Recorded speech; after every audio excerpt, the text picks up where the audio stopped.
لە دوای 2 ساڵ کارکردن هەستاین بە نمایشکردنی جلوبەرگەکانمان لە ئیڤێنتێکی بەم شێوەیە ئەمڕۆ لەسەر ڕای سلێمانی ئامادەکاریێکی تاڵمان کردووە جلوبەرگەکان کۆلەکشتی پاییز و زستانە کە بۆ ئەم وەرزە ئامادەمان کردەوە بۆ ئەوی خەڵک سوودی لێ ببینێ بۆ وەرزی پاییز و زستان نمایشەکەمان بریتە لە 20 مۆدل دەی کوڕانە و دەی کچانە بە جلوبەرگ و جانتاکانیانەوە و ئەو مادانشی کە بەکارمانی هێناوە زیاتری چەرمە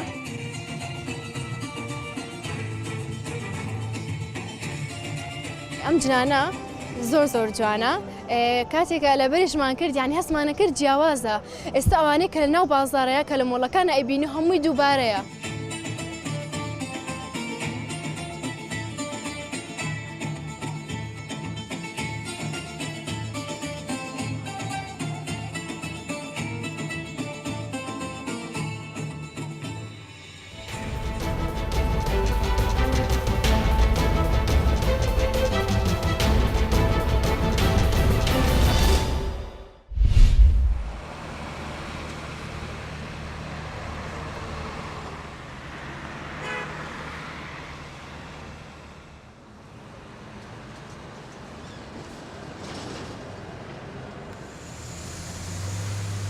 ما فەرزۆنی و ئەڤڕۆ ئەم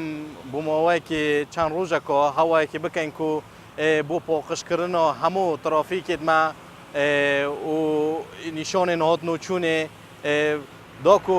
ئەوە بێنە پۆقشکردن دۆ بیتە ڕێخوشێک بۆ شوفێرێتمە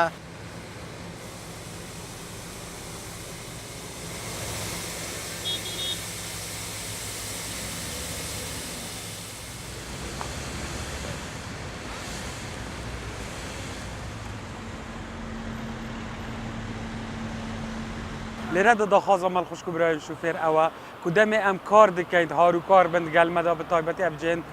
مینا ترافیکا و قەڵەباڵق لێ پەیدا دەبیتە لێرە دەخوازە مەڵ ئەوە کو زێدەت هایدار و هشیار بن دەمێ ئەم کار دکەن ئەوژی هاروکار بن دامیژی بشێن خزمەتە کار درست پێشکەشی خوشک و برایان خۆی شوفێر بکەین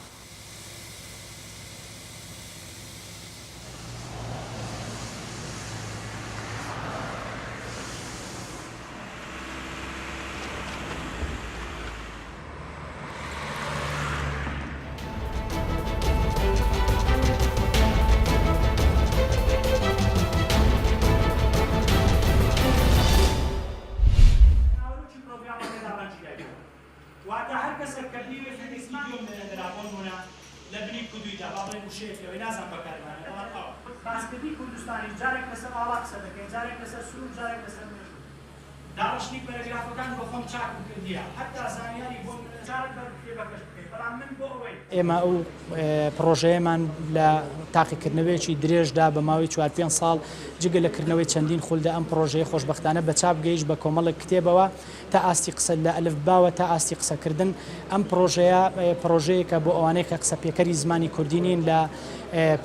کەسانی ئەکادیمی و لە کەسانی پیشەیی و لە کۆنسۆلخانەکان و تەواوی ئەو چینی و توێژانەی کە دەیانەوێت فێری زمانی کوردی بن هەڵبەتە ئەم پرۆژەیە لە چوارچەوەی زانکۆدانیە بەڵکو پرۆژەیەکی نیشتیمانی نەتەوەییە ئامادەبوونی بەڕێز هێژایان بۆ ئەوانەی کە زمانی کوردی نازانن و دێنە وڵاتەکەمان هەموار بکەین زۆر سپاس دەستپاڵەکە تەوانزانکۆی سۆران لە ڕوانگەی ئەو بەرپرسیارەتەوە کە بۆ لێکۆڵینەوە و گەشە پێدانی زمانی کوردی لە گۆی زەویدا کوردستان باڵێن ئەو سانتەرەیە دەبێت لێرەوە بڵاو بێتەوە بەرنامە و پلاندا بنرێ بۆ بڵاوکردنەوە و فێرکردنی زمانی کوردی لەم ڕوانگەیەوە سان پرۆژەیە داناوە ڕەنگە کورد بتوانێت بۆ فێربوونی ئینگلیزی یان بۆ پرۆژێشی ئەنداسەیی یان پزیشکی لە دەرەوە پارە بدا بتوانێت شت بکرێت بەڵام بۆ مەسەلەی فێرکاری زمانی کوردی دەبێت خۆمان درستی بکەین ساعتی پێشتر هەوڵێکی هاوشێوەی ئەوەی دکتۆر هەڵمەتی هەبووە ئەم پێم خۆشە